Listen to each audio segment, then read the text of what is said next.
warahmatullahi wabarakatuh. Perkenalkan, nama saya Putri Dini Nurhaliza dari Program Studi Pendidikan Bahasa Indonesia, Fakultas Keguruan dan Ilmu Pendidikan, Universitas Muhammadiyah Sumatera Utara. Apa kabar adik-adik? Di sini kakak akan menjelaskan tentang struktur teks fabel atau legenda.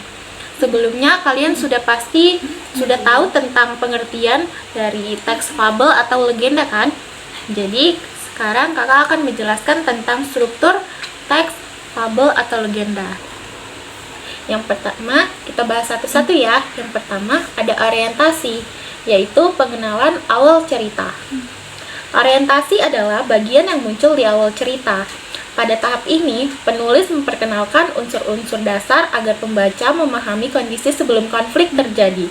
Bagian orientasi sangat penting karena menjadi pijakan untuk memahami perkembangan cerita selanjutnya. Unsur yang ditampilkan dalam orientasi yaitu yang pertama ada tokoh utama dan tokoh pendamping. Pada fabel, hewan seperti kancil, burung, kura-kura, singa, dan kelinci. Sedangkan pada legenda ada manusia seperti pemuda, raja, rakyat desa, maupun manusia ajaib. Karakter dasar tokoh sering digambarkan sejak awal, seperti baik hati, sombong, licik, dan rajin. Latar tempat. Yang kedua ada latar tempat, yaitu seperti sungai, hutan, desa, kerajaan, pegunungan, sawah, dan tempat lain yang mendukung alur cerita. Yang ketiga ada latar waktu. Contohnya seperti pada zaman dahulu, suatu hari, atau waktu tertentu dalam kehidupan masyarakat masa itu. Yang keempat, ada kondisi awal, yaitu menjelaskan situasi damai, kegiatan keseharian tokoh, keadaan lingkungan, atau hubungan antar tokoh. Yang kelima, ada fungsi orientasi. Yang pertama, untuk mempersiapkan pembaca memahami alur, menyediakan gambaran awal tentang sifat tokoh sehingga perubahan atau pelajaran dalam cerita menjadi jelas.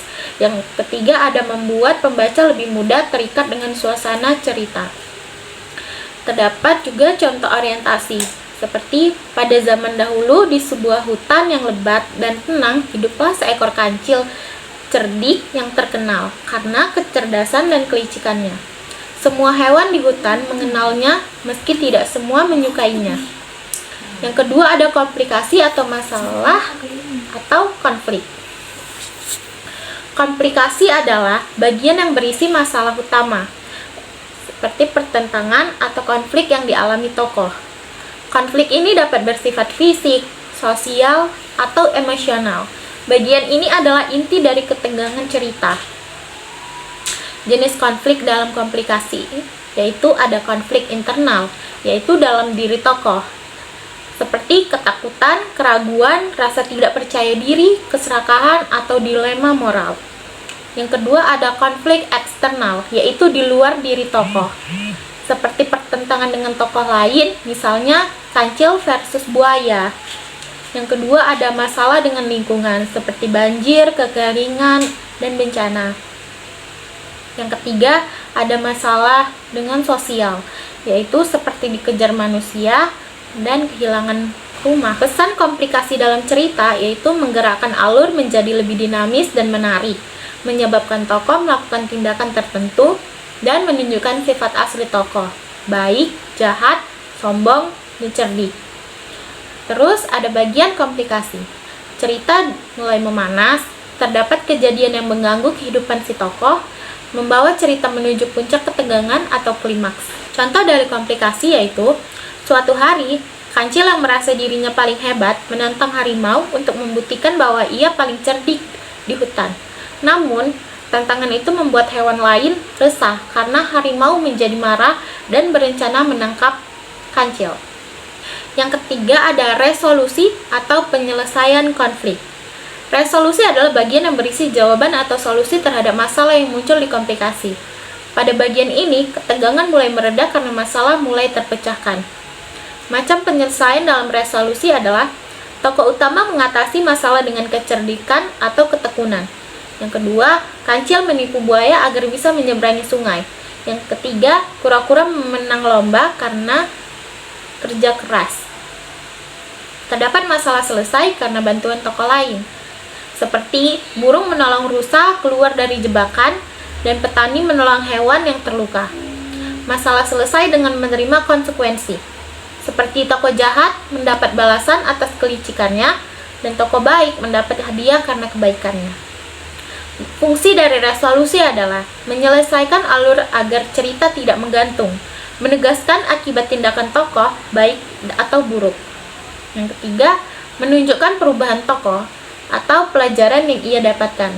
Contoh dari resolusi adalah Kancil akhirnya berhasil lolos dari kejaran harimau dengan berpura-pura menunjukkan harimau lain di dalam sumur. Harimau yang marah langsung melompat ke dalam sumur dan terjebak. Yang keempat dan terakhir ada koda, amanat atau penutup.